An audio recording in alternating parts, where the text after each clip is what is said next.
23-year-old Molly McLaren had her whole life ahead of her, but just minutes after sending a text saying she felt like she was always looking over her shoulder, the college student was savagely attacked in broad daylight. CCTV cameras captured the shocking moment when police arrived at a crowded gym parking lot to find Joshua Stimpson soaked in blood. He willingly placed both hands on a police vehicle and surrendered as his victim bled to death nearby. What exactly caused the young man to snap so violently remains a mystery. But one thing is for sure. When Molly downloaded a dating app, she could have never predicted the shockingly horrific turn her life would take. Following high school, Molly began studying exercise science at the University of Kent with hopes of becoming a personal trainer.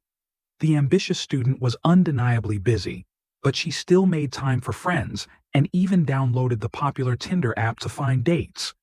Then, in the summer of 2016, Molly swiped right for a 26-year-old factory worker named Joshua Stimpson. The pair started chatting regularly, and after a few months, they finally agreed to meet in person.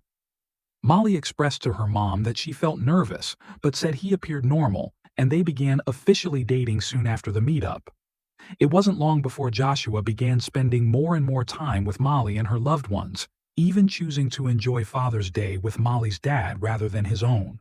However, it seemed strange that he never introduced her to his friends and always wanted to be at her house. As far as anyone could tell, he didn't seem to have many friends, if any, at all. As Joshua and Molly grew closer, he eventually confided in her that he had bipolar disorder, though he was never formally diagnosed. People with serious mental health problems, such as bipolar disorder, have a difficult time maintaining long-term relationships because of their volatile behavior, which could explain why Joshua didn't spend much time with his family or seem to have his own friends. Over time, Joshua's interest in hanging out with Molly's friends and family dwindled, saying that he preferred her company alone. Red flags were going up everywhere, and Molly's loved ones were starting to sense that something dark was brewing under the surface. Her father later stated he just wanted her to himself and wasn't interested in making new friends or even dealing with Molly's friends. Isolating Molly from her friends and family is a major sign of an abusive relationship, and it can be a form of domestic violence. Other signs of social isolation abuse would be preventing someone from participating in social activities, needing to know everywhere they've been or are going, checking their mail, phone, email, and more, or restricting their access to transportation. Joshua became very controlling over Molly and refused to give her the space she needed to study or spend time alone with friends. He even quit his job when summer break began so that he could be with her all the time. Molly was irritated by his drastic change in demeanor, but still wanted to make things work and encouraged him to get another job. Some believe her dedication to Joshua was based on the fact that he was her first real boyfriend.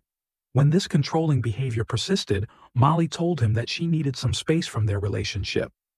Joshua tried to manipulate the situation by suggesting Molly was unhappy with other aspects of her life, not with him. Everyone was about to see a terrifying new side of Joshua. He accompanied the McLaren family on a trip to Essex to celebrate Molly's aunt's 60th birthday. At the party, her parents couldn't help but notice that he kept a very close watch over Molly and seemed upset when she danced with her cousins. Afterward, the family headed to an inn where they had booked separate rooms for the night, but soon after arriving, Molly's mom received an alarming message from her daughter. Molly sent a WhatsApp message asking her mom to come to their room because Joshua was playing up. Both Joshua and Molly were clearly distressed over a disagreement when she arrived. Her mom quickly gathered that Joshua had been taking videos of Molly without her consent during the argument and was trying to use them against her. Another sign of social isolation abuse is attempting to make someone look bad or ruin their reputation, which may have been what Joshua was trying to do to Molly. That was the final straw for Molly, and after 4 months together, she told her mom that she knew the relationship needed to end. Still, she wanted to wait for the right moment to protect his feelings. But during a night out with friends, it all came crashing down. Molly told Joshua that they were officially done, and as I'm sure you can imagine, he didn't take it very well. Leaving a relationship is the most dangerous time for a domestic violence victim. Joshua felt like he was able to control Molly while they were dating, but he lost control of her when she broke up with him. Over the next few weeks, Joshua flooded Molly's phone with calls and texts, begging her to give him another chance, but she continued to hold her ground. That's when he took things to a whole new level, leaving hateful posts and accusations on Molly's Facebook page, even going so far as to tag her family and friends. In those first few weeks after they broke up, Joshua likely acted very remorseful, charming, and promised to change his behavior. This is part of the cycle of abuse which draws victims back in. But when Molly didn't fall for it, Joshua was furious, which is when the hateful posts on her Facebook page started. Enough was enough. Molly's parents encouraged their daughter, who was now filled with fear and anxiety, to go to the police and file a report. Officers ran a background check on Joshua and found nothing, so they told Molly and her loved ones to block him on all social media outlets and report any additional abuse. Unfortunately, the disturbing posts carried on for several more days, so Molly went to the police again. Still, no further actions were taken to protect her beyond giving Joshua a verbal warning over the phone. Often, the police don't take matters of harassment and stalking between exes as seriously as they should because these crimes are relatively minor, especially in areas with high crime. However, these lower-level misdemeanor offenses sometimes can escalate and end in tragedy. Then just a few days later, Molly went out to dinner with friends to celebrate her acceptance into a personal training program, but she was shocked when Joshua showed up at the restaurant. Molly was so uncomfortable that she left early. The goal of stalking is to scare the victim. Joshua started by flooding Molly's phone with messages, and then the stalking behavior escalated to showing up at her dinner with friends. The following morning, June 29, 2017, Molly went to the gym to practice for the upcoming program. But much to her terror, Joshua showed up too. Surveillance footage captured him creepily pacing up and down the stairs before entering the same upstairs room as Molly. He proceeded to lay out an exercise mat and work out very close to her. Molly hesitantly approached him before sending a worried text to her friend. At first it was unclear how Joshua knew Molly would be at the gym, but apparently he had asked another woman to track her social media accounts and inform him of her whereabouts. Pacing shows that Joshua was in a high state of agitation. Molly left the room and frantically called her mom, explaining that Joshua had shown up at the gym. Molly's mom urged her to head straight home, so after it was clear that he had left the gym, she ended her workout and started walking to her car.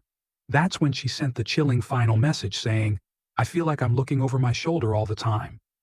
Molly was still sitting in her car typing on her phone when all of a sudden at around 11 a.m., Joshua opened the car door and began viciously attacking her with a knife. She didn't even have a chance to raise her arms and protect herself before he severed several major arteries. Molly screamed and pressed on her car horn, but it was no use. A brave man walking his dog witnessed the assault and tried to intervene by pulling Joshua out of the car, but his legs were drenched in blood and too slippery to grasp. The Good Samaritan screamed at another passerby to call the police as he pleaded with Joshua to stop killing her. When officers arrived at the chaotic scene, they found Joshua covered in blood. His hands were severely wounded, with some sources stating he later had to have a finger amputated. Nevertheless, Joshua calmly said, "She's in the car, I've killed her," before putting his hands on the police vehicle and surrendering. He was placed under arrest, but denied the murder charge on the grounds of diminished responsibility, saying he was only guilty of manslaughter. When Molly left Joshua, he felt very out of control. Abusers hate feeling out of control. When nothing worked to get her back, he made the decision to take back control by killing her. In his mind, this was justified because he believed that she had betrayed him. News of the horrific attack spread fast and sent shockwaves across the nation, but even more shocking was the brutal nature of the killing. A forensic pathologist stated that Molly had suffered a minimum of 75 knife wounds to her head, neck, and chest, and that her throat was entirely cut through. Joshua had deliberately finished the assault with a slicing motion to inflict maximum damage and leave no room for medical intervention. This type of attack is often referred to as overkill. Overkill is the use of force or actions that go further than what would be necessary to achieve killing someone. Overkill is rarely seen in crimes between strangers and is frequently seen in cases that involve exes or family members. Joshua stabbing Molly 75 times would be a typical example of overkill. Joshua claimed he had no recollection of the attack during the agonizing trial, and his attorney argued that significant childhood trauma left him with a personality disorder. However, the prosecution called upon a psychiatrist who testified that Joshua was focused and in control, with no sign of a personality disorder.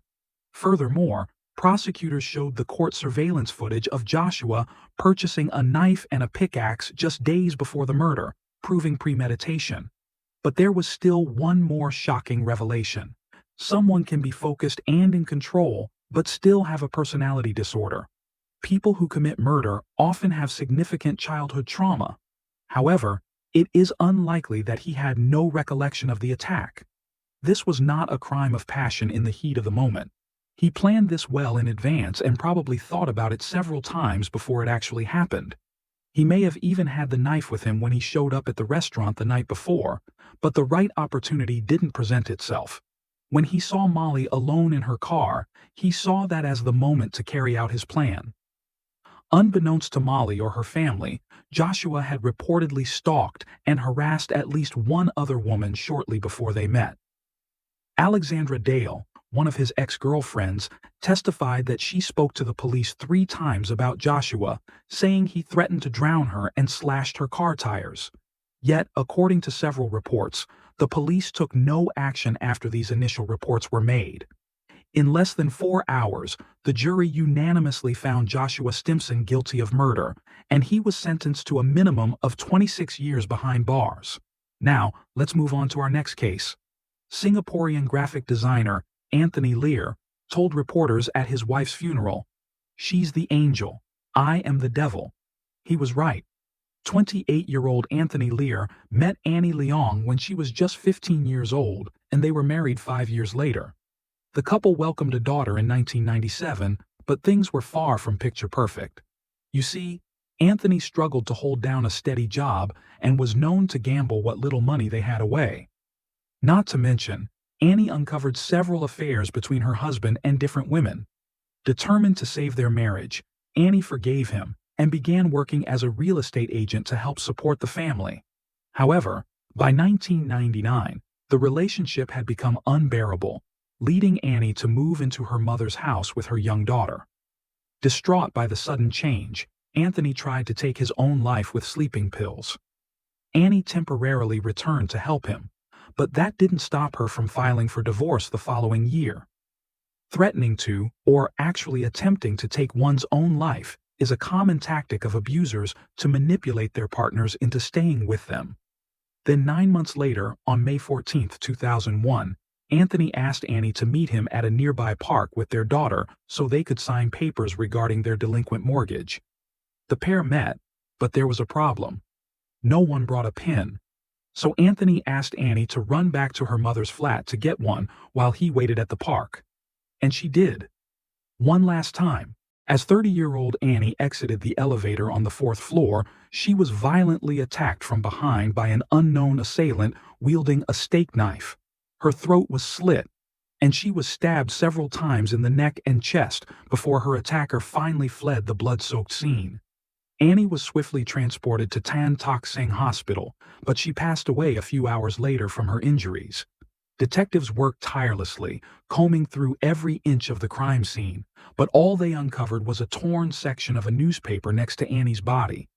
However, when they searched Anthony's flat, they immediately noticed that his newspaper was suspiciously missing that exact page.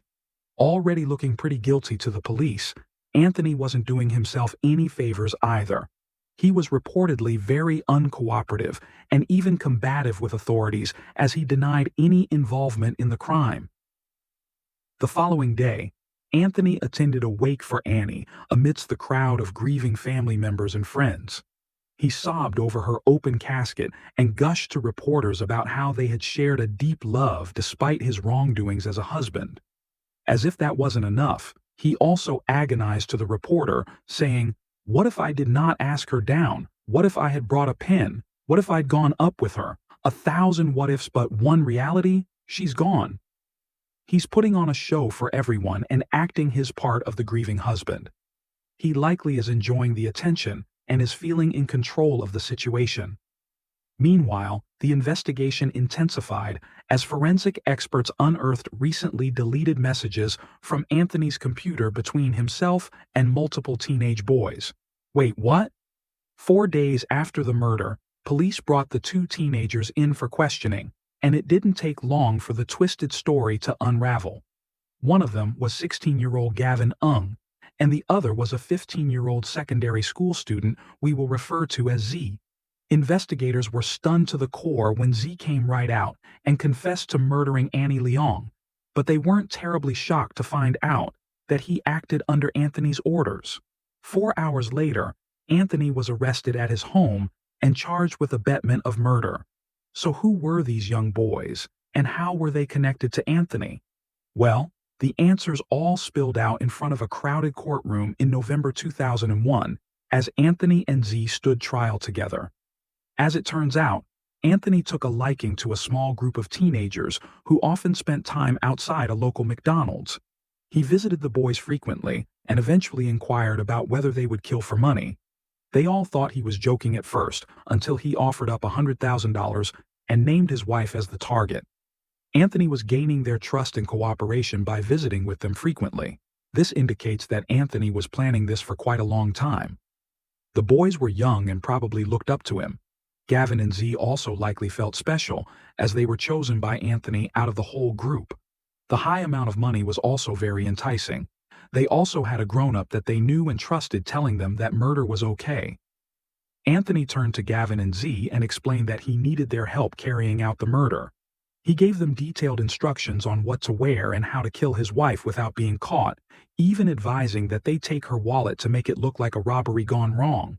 However, when Anthony took Gavin to his home and invited him to practice slicing into a bolster wrapped with newspaper, the young teen started having second thoughts. "He told me the skin of the neck was as thin as a newspaper," Gavin later said in his testimony. Gavin allegedly tried calling Z to tell him about the terrifying training exercise, but he couldn't reach him. It wasn't until 2 days after Annie's murder that he finally caught up with his friend who, according to Gavin, confessed, "Anthony's wife, I do already." Gavin was never charged with any crime. There's no legal obligation for a person who is not a mandatory reporter to call the police about a crime that hasn't occurred, even if they have compelling reasons to believe it may. If this was not the case, perhaps Annie would still be alive today, and certainly Gavin would have been charged. On the night of the murder, after being fully prepared by Anthony with a list of do's and don'ts, Z rode with him to Annie's flat with a knife concealed with a newspaper tucked in his waistband. They went in different directions from there, Anthony to the park and Z towards the flat, but continued communicating by phone. As part of the calculated scheme, Anthony told Annie that he forgot to bring a pen. Z was waiting outside the elevator door and ambushed the mother right as she stepped out, fleeing down the stairs to avoid being seen. Z also told the court that Anthony had admitted to trying to murder Annie in the past, but his daughter's presence stopped him. Throughout the trial, Anthony appeared cheerful and would often smile despite the horrific circumstances. He maintained his innocence in the death of his wife. Furthermore, he told the court that it was all just a big misunderstanding and that the boys clearly didn't realize he'd been joking all along. "I had to give them a target. It was more a challenge of their guts and to expose their bluff," he said. Of course, the prosecution wasn't buying any of it. Another possible motive was to punish his wife for leaving him and take control of the situation. As the judge sentenced Anthony Lair to death, he remarked that the crime was a serious death match on the chessboard of reality, where the young men were to be his pawns and he, as king, would direct the demise of his queen. Anthony simply smiled at this comment.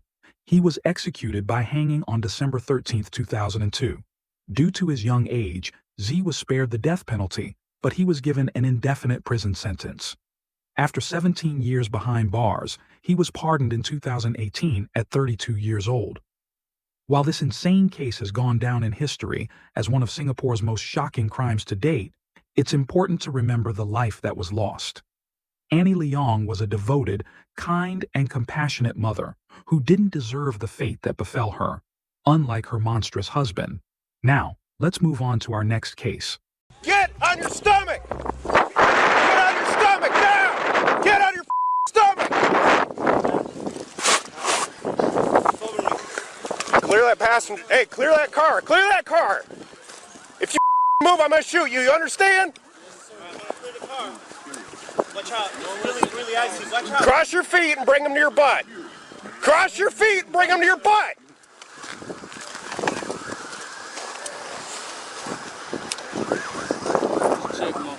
Shut up! Don't move. If you move, I'm gonna shoot you. When 23-year-old South Toledo mother, Crystal Phillips, left home to run an errand, she had no idea that her children were being left under the care of an absolute monster. 1 year earlier, Crystal separated from her husband, Jaquale Phillips, with whom she shared 4 young children, 3 boys, and a girl. Around 1 month later, Crystal started dating a new man named Kevin Moore. The 27-year-old was originally from Georgia, but had spent the last few years living in Florida and Indiana before relocating to Toledo. Now, Kevin might have been a breath of fresh air for Crystal, but he was by no means an angel. He had several run-ins with the police during his time in Florida, including a conviction for third-degree felony, domestic battery by strangulation. Domestic violence is almost never an isolated event, so this prior charge was a huge red flag. The couple had been together for 6 months. When on February 5, 2021, Crystal's mother asked if she could help her move some furniture. Kevin stayed at home to watch her 4 children, and before leaving, Crystal said everything seemed fine, and that she and Kevin even kissed goodbye. However, when Crystal returned home an hour later, she found herself right in the middle of every parent's worst nightmare. Upon her arrival, Crystal began unloading boxes from a trailer parked outside. She said things felt completely normal at first, but 10 to 15 minutes later, her daughter Graciana came running out with a startling admission. The 2-year-old exclaimed that Kevin had given one of her brothers a nosebleed. Crystal raced into the home to check on her little boys. And when she got to their bedroom, she found a gruesome scene. All 3 of her sons were bleeding from gunshot wounds. "I was in complete shock," Crystal said. "I screamed bloody murder. I went outside and I screamed at the neighbors like nobody heard anything. Why did it take for me to come home and find them before a call was made?" Crystal called 911.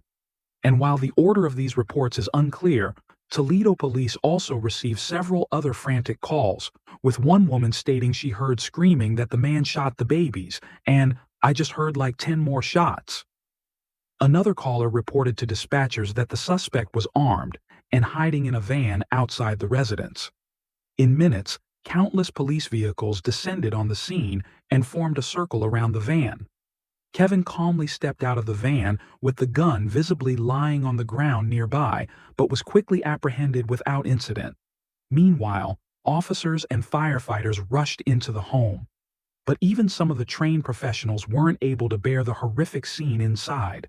It was clear that all 3 boys had extensive gunshot wounds, and unfortunately, emergency responders found that 1-year-old Gabriel and 5-year-old Amir had already passed away from their injuries. But shockingly, 4-year-old Ashton was still alive despite having been shot in the head. The little boy was swiftly transported to the University of Michigan C.S. Mott Children's Hospital in Ann Arbor, where he continued to fight for his life. The couple's daughter, Graciana, was uninjured and placed on emergency custody with her father, Jaquale. A neighbor later stated that she didn't hear the shooting at first, but after stepping outside, she heard several gunshots before witnessing Kevin as he tried to hide the gun in the snow. She also reported that she initially believed Crystal and her young daughter to be victims, as they were lying on the ground outside. All of this happened very quickly if Crystal was only gone for an hour. Kevin may have killed the boys as a way of punishing Crystal, although, if that is the case, it is somewhat surprising that he waited until she left. Making her witness the crime would have been more of a punishment. It's also possible that he was jealous of the attention that children receive from Crystal. Another possibility is that this was not planned out in advance. Kevin had a history of extreme violence and was likely very quick to anger. Watching young children requires a lot of patience. All of this combined is a recipe for disaster. He may have become very agitated and frustrated in the heat of the moment and snapped. Ashton, who had been shot straight through his tiny jaw, was listed in critical condition at the hospital, but a few days later, they changed his state to stable. After being placed in a medically induced coma, the toddler woke up and started gaining minimal control over his hands, feet, and face. He underwent several surgeries but is reportedly recovering from the horrific ordeal. Crystal, who spent day and night at the hospital with her son, immediately fell under fire on social media as harsh allegations and even threats against her streamed in. However, she adamantly denied that Kevin had ever been violent towards her or the children, saying, "I really have no clue what happened. We weren't on bad terms. There was no violence. There was nothing." Still, some investigators believe the brutal attack might have been related to a fight between the couple earlier in the day. Kevin Moore was charged with 2 counts of aggravated murder, 1 count of felonious assault, and 1 count of attempted aggravated murder. He was held in the Lucas County Jail with a bond set at $5 million. As of November 2021, Kevin hasn't technically been found guilty and is currently only charged as he waits for a third competency evaluation.